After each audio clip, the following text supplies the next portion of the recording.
Hey everyone, it's Mike, and today we're going to do a Wonder Years tier list. With the band's new album, The Hum Goes On Forever, coming out very soon. What better time than right now to look back at the band's career? Alright, let's start off with the band's first album, Get Stoked on It. Now look, I know that the band doesn't really talk about this album. It isn't on any streaming services. I think it was on Bandcamp at a point a few years ago, but I couldn't find it streaming anywhere. It's basically just living on YouTube as far as I can tell. And like I said, I know the band doesn't talk about it, and a lot of people consider this a joke album, but there are a lot of joke bands, I guess, as far as, you know, in music, and then even with the scene, there are a few joke bands. I, like, filter or categorize this album in, like, the Ramones core, the funny kind of Ramones core bands. Like, a modern equivalent would be Masked Intruder, a band who I've talked about on the channel many times. I think they are a very good band. Like, if you know what you're getting into, then the albums and like the music is fine, and that's kind of the same thing as far as my opinion goes with Get Stoked on It. You know, it's not trying to take itself seriously at all. I mean, just look at some of the song titles on Get Stoked on It. About to Get Fruit Punched, Homie, Buzz Aldrin, the poster boy for Second Place, Let's Moshercise, Dude, What is a Land Pirate, Fell in Love with Ninja Master. You know, this album, like I said, it doesn't try to take itself seriously. It's fun, upbeat nonsense is like the best way that I can describe the album. I would refer to my video on the different styles of pop punk if you want more of my opinion on bands that kind of fit that Ramones core-y style. And not saying here, that's just like a broad term. I don't think the Wonder Years sound like the Ramones on this album, but the Ramones core label, it really fits all the bands that I talk about in that video. Bands like Masked Intruder, all the band Teenage Bottle Rocket, bands like that, where they don't take themselves too seriously. They have long, funny song titles. Easycore did that as well, obviously, with 4 Year Strong, Daggermouth. You should also check out my Daggermouth video, but bands like that. But in my video, The Different Styles of Pop Punk, I kind of go over how, you know, there's this, the two genres within pop punk, you know, don't really get along. Those bands don't really tour. Not that there's like an actual fight. It's all, you know, just people categorizing what pop punk is online. So nothing that really matters in the grand scheme of things. But as far as pop punk here goes, I think that's like the best way to explain Get Stoked on It and like the Wonder Years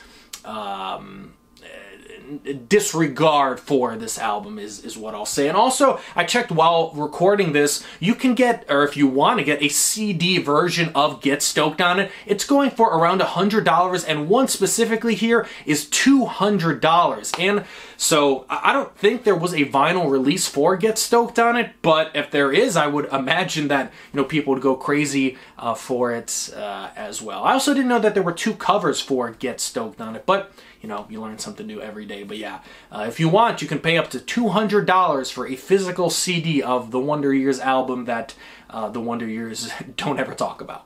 I also want to focus on the last song on this album, When Keeping It Real Goes Wrong. I think this song and the band's next release, the Won't Be Pathetic Forever 7-inch EP, really showcases and really shows an early version of the Wonder Years that everyone would later fall in love with the Upsize and Suburbia and all those albums that we're going to get into. But that last song specifically, it just kind of flows well. Like, it's all like funny, hot. Like, if we're looking at it like from the band's, you know, entire catalog, if we, you know, zoom out on a macro sense here, it's, you know, it's really funny stuff. And then the last song here on the band's first album going into that next EP, the Won't Be Pathetic Forever 7-inch, and it really shows the band kind of changing and morphing into the Wonder Years that we all love.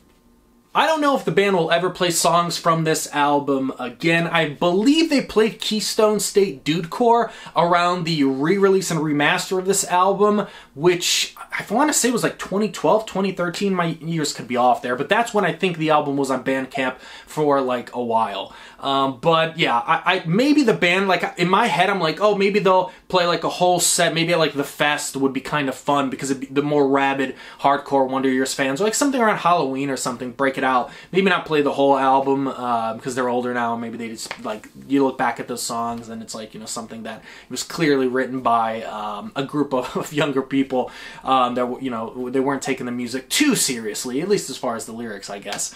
But I don't know, if the band ever played, you know, if it was ever like, hey, the Wonder Years are playing Get Stoked on it in full, I don't know, I think people would go. Would you go? I think I'd go. So I'm going to slot it right here in C. It's average, it's not bothering anybody, it's just living its life. The Upsides. This is another one that has 2 album covers. Does anybody know why they made the switch? Did they have a falling out with the person on the original cover? Not that I'm complaining. I mean, Hank the Pigeon, that cover, that's pretty iconic as far as the scene goes, but I always wondered and couldn't really find an answer. Anyway, The Upsides, S tier, obviously, no question.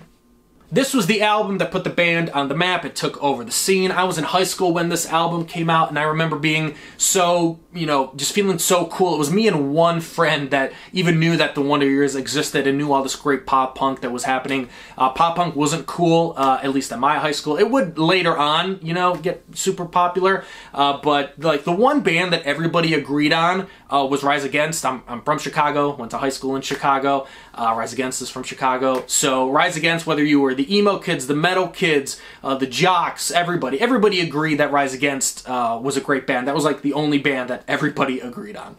So with the Wonder Years, it was just me and my one friend, and you know, we couldn't believe that everyone else in our worldview wasn't as obsessed with the Wonder Years as much as we were. But The Upsides, you know, the opening of My Last Semester, I'm Not Sad Anymore, I'm Just Tired of This Place, Logan Circle, which we always called Logan Square, which is a neighborhood here in Chicago. And if you're a Wonder Years nerd like me, you know that, of course, Logan Square is referenced in Don't Let Me Cave In, but we'll get to that in a bit.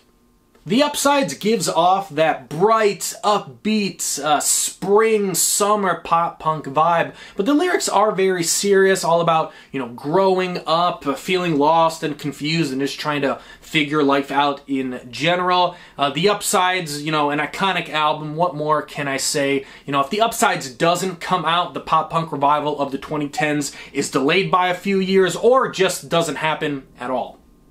Suburbia! I've given you all, and now I'm nothing. This is S tier as if there was any other option or any other choice to make here. I remember coming home from school, and the first song that I heard from the album, I don't know if it was the first song released, was Local Man Ruins Everything. I remember coming home from school, going to my room, you know, and listening to this. I don't know, I can't remember whatever website it was on, but just hitting play over and over again. This was one of the first songs in my life that just blew me away. The lyrics, the topic, the sound, just everything, the hype, you know, being one of the first bands, I was like, oh man, like I can't wait to be, you know, listen to the new songs. Are they leaking, or, you know, whatever the case may be. And I remember being absolutely blown away by this one and going to like the forums and the Facebook groups at the time and just being, you know, just saying like, we all agree that this is awesome, right? I mean, the song was everything. And I'm not a self-help book. I'm just an effed up kid.